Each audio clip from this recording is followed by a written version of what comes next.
Hey guys, gals, and my pals, and those strange fellows out there who might have a limbic system. I've got a weird little twofer. Commander Lord of the Rings Middle Earth sealed Mordor box. A friend of mine sent this to me to open up for them, so thank you very much, Gabe, for the Middle Earth sealed. Includes collector booster with 2 legendary traditional foils, and I also won an event yesterday, so I've got all of the booster packs to open from it. So that's going to be really fun. So yeah, twofer. I think we'll start with the Lord of the Rings deck first. So I actually bought myself the Rohan one, but I was very impatient and I wanted to play it at the shop unsleeved. So, but the deck's fun. It plays really well. So I'm not slagging off the product, but there's not that many good reprints money in it. Like this here, and this. Oops, my bad. There it is. And the Door of Destiny. So those are the only 3 cards in the deck, 2 reprints and a new card, that are actually worth. I think at the moment everything else is like 3+ whatever in that kind of range. There's value in the deck, but those are the 3 money cards. So yeah, Commanders. Sauron for the Lord of the Rings, blah blah blah. So this obviously will just be a seeded deck. We'll flip through it pretty quickly because it is, you know. Am I getting into it the right way? Is there a right way to get into this? Do I come from the side? It doesn't really matter. I think it does because I'm trying to get it back to the guy. So you get a Lord of the Rings baddies laminated cutout. The card, the tokens in the back. We've got the quote-unquote deck box, which is, you know, it's got a picture of Saruman on it, who cares? And there's your deck. So squeeze that out. We've got the Sauron Lord of the Rings, the tokens, and the collector booster sample pack. So we'll start with that. I mean, at this point, these commander decks are getting so expensive, they should just include a collector booster. So let's see what's in here. It's double-sided. Oh, okay. So we've got Baludor, which, you know, is literally the best card that you could have opened for this deck. So this goes straight in the pre-con, if you're watching. And a Legolas Counter of Kills, and that's a foil. So those are 2 nice cards, honestly.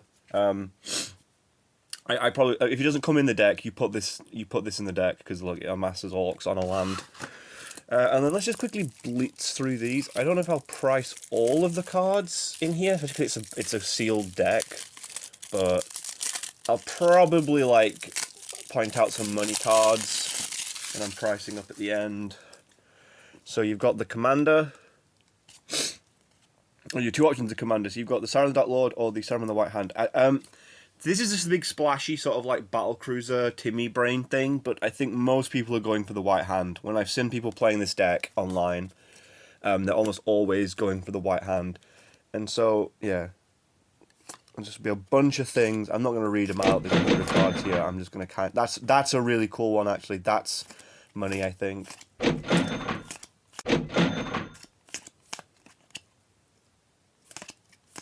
Too greedily, that's cute. This is really cool, the Jeskai, sort of like Rock of Doom. Degree of Pain is an amazing reprint. Animate, Blasphemous Act. Yeah, I think this is the one people were picking up for the reprints. The Scourge, Neville Tribal Measure, Notion Thief. Yeah, this has some spicy reprints in it. I don't know about the original, like, made for Commander cards, like Treason of Isengard. I don't know if, like, any of that stuff's good or, like, worth picking up. Arcane's an Isle, that's an amazing reprint. Fact or Fiction. Oh, look at that feed, the Swarm, with an actual Swarm being... Oh, see, I want this now, I'm jealous. Maybe if it was, like, heavily discounted, I'd pick it up, but I wouldn't pay the full reprice again. The full retail price, sorry, for one of these decks. I felt bad getting the one, honestly, but I wanted the Riders of Rohan. Path of Ancestry. Metamorphic Expanse, and then we just have all the islands and mountains and swamps. Yeah, so that is the Mordor pre-con. It's a pretty cool little deck. If you're evil, and we stand that, then yeah, you probably have fun with it. I'm not going to open up the tokens. There'll just be amass tokens and any of the other tokens in the deck in there. It's cool. You don't need to see tokens. So yeah, that's really cool. I don't know. I've not looked at the other ones. The food pre-con from the Hobbits isn't my cup of tea really. The Elf one is the worst one. I just don't care about Simic deck. I think the food deck might be cool. I know my partner is both really into Hobbits and food, but they're a lot less into Magic the Gathering. So, but you know, if that would definitely be the one for them because it has Hobbits and you just make a lot of food in it, and then something I don't know. The deck is just Hobbits, food tokens, question mark, question mark, question mark, and then win the game somehow. Anyway, moving swiftly on, I'm going to go into my little winning. So what happened yesterday is I was playing a retro draft, you know, with the 5 retro reprint sets. I picked them in a trade, so that's probably a bad thing to show first. That's a bit confusing. So I traded for this, and this was my sealed deck. So I didn't go into these, but I had them. I got handed the left leg in the draft, and then swear I would run it in my main deck as punishment for rare drafting. But yeah, so I got to the final. I lost one round, and then the other guy won a round, and so we decided to gentleman agreement on it. So we shook half the box, because there was a booster box, hence why all the Invasion of Chaos packs was on the line. And then I lost the final round, so I'm glad we shook on it, otherwise I'd have walked away with nothing. But I had a really good deck. It was slap in face. I had undefeated up until that point. It just vanilla beatdown in retro format. So anything of value. If I open anything, so I got my actual prize was a Metal Raiders and a Spell Rule 2nd place, and then I got a 3rd pack. But then we halved the box. I gave one of mine. That only seemed fair. So, I don't know what I want. Something good. Any of the secret rares. If I can walk over the secret, I mean. He opened the other half of the box already, and there was already a secret in there, so I don't... I think it's 3. We'll see. Sacred Crane, such a good effect. Burning Algae. Giga Gagugu. Robin Zombie. Ooh, Nature's Release. Wild Nature's Release is a super rare. That's a pretty funny card to start off with. So that's 4 to the back. Yeah. Target 1 beast, and it gains attack to its own defense, and then it dies. So it's kind of like limiter removal, but not a quick play, so worse. So I go 4 to the front then. Blazing Apache, amazing card. Thunder Crash, not an amazing card. Ajama Yellow, no comment. Chaos End, Big Koala, Steel Mark Ladybug, Energy Drain, and Stray Lambs. Wait. No, you definitely do 3, because if I had been a super, then I'd have been on the end. Okay. So yeah, you know, the old Yugioh cards throw me off. So you definitely do 3 at the back, and then you just have a common on the end if you don't have a super or an ultra or a secret. Right. Okay.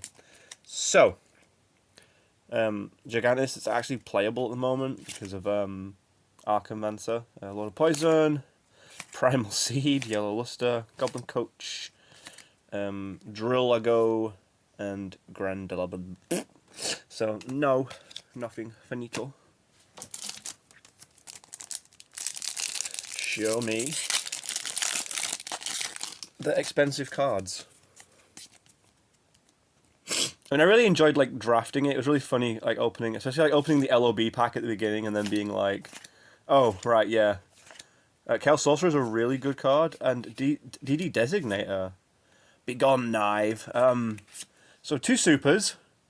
Yeah, DD Designator is one of those cards that takes me like really far back. Like none of these are what you want to really open up. But the DD Designator is cool. Is the sword heavily censored? Because it doesn't look like a sword. So in Konami, like it wouldn't surprise me. Yeah, we got the total having an out of body experience. 0 gravity that got me yesterday. Bad. Konami fighting zombie girl. And a torpedo fish.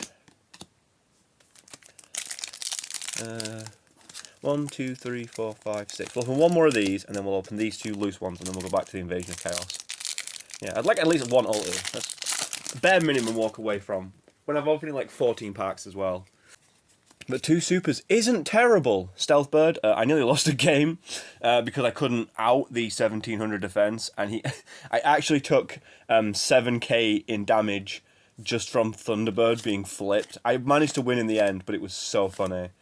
Compulsory, that's a really good rare just to get on the end, and nothing. Thankfully, I didn't go against the one guy who opened a compulsory, because vanilla Tribute summon like Terra King Salmon Beatdown kind of folds if you just like flip Compulse and then send it back to my hand. Gale Lizard, we all love a good Gale Lizard. Dimension Distortion, Don Turtle, 0G again. There's the Enraged Battle He's very angry. Look how angry he is. And then a Reload. That's me opening 3 supers. I love Reload. It's one of those cards that you think is a censor job, but it's not. Go on, we'll do the Metal Raiders, then we'll do the Spell Rulers, and then we'll go back to the rest of the Invasion Chaos.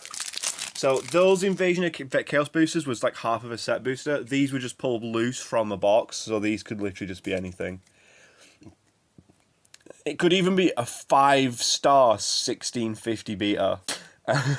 That's just me after being forcefully ejected out of the all-you-can-eat Chinese buffet. Block Attack, that's what's on the tin. Battle Guard, Swamp Battle Guard, that's pretty cool to see him back-to-back. Empress Jude. Okay, a Magician of Faith. It's a rare, but it's a Magician of Faith. And we got a Happy Lady Sisters for my 4th super. Why? I don't want to stop opening super rares. Okay, so Spell Ruler. If you're very old, you know this is Magic Ruler.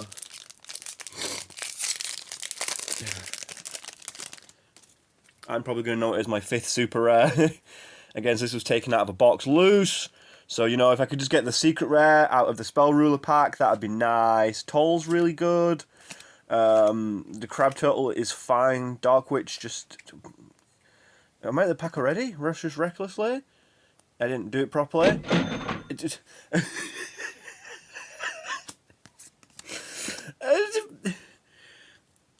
So, my 5th super... I literally called it! So I managed to go into 2 separate booster boxes and pull a super rare out of both. That's fine, I guess. Messenger of Peace. Like, why did they make it cost 100 life points per turn? That doesn't mean anything. It might as well be free.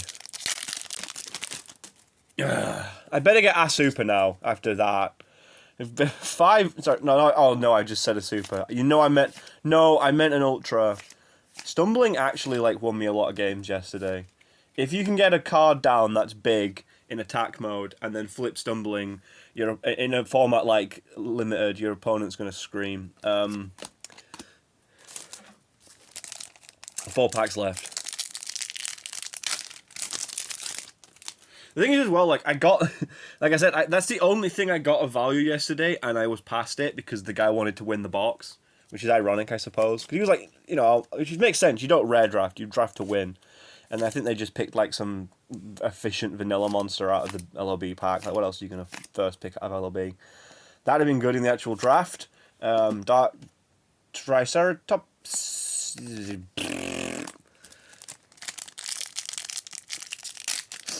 I mean, that's impressive, though. 5 supers. I wonder if any of them are worth anything. I think, like... I'm pretty certain, like, no. I was gonna say maybe, like, some of them, you know, into the binder. Neobug. Yeah, I had such a horrible situation yesterday when I had Neobug and Terror King Salmon in the same pack, and I was like, nah, I need the salmon. And I later managed to get past the Gigu Gagu Gagi Gigi Gaga, which was like, oh my god, like... I mean, that's a problem, because obviously, like, a lot of Yu-Gi-Oh! Players have never drafted, so, like, a lot, like, I remember getting handed a Terra King Salmon and thinking, nah, that's... A lot of you have never drafted, and then, like, a lot of you have never played retro formats. There we go! I mean, like, it's not a particularly nice ultra rare. Guardian Angel Joan. You know, Joan of Arc, but she's an angel. There she is. A little disappointed knowing that my ultra rare is... basically a Yu-Gi-Oh card of a French lady, but we did it. We did it, gamers. We got the ultra rare, and then the last pack is fine now. Fine. 5 supers and an ultra. Not really amazing, but you take them, you leave them, and then in the end we have our last pack. The Underdog also pulled like this. This was my win con. I drafted this. Someone passed me it, and I was like, right, cool. I'm gonna just draft a 30-card deck, and 12 of them are gonna be normal monsters. Zama the Zappa, and a Salvage. So there we go. That's my packs. But I got past a leg. And like I said, all these are just prize packs, so I didn't pay for them, so that's fine. And we got some pretty cool supers. Like, I mean, like where's the designator? Like, the art on that is cool. That just takes me back, if nothing else. So thank you so much for watching, and I'll see you on the next one. Bye.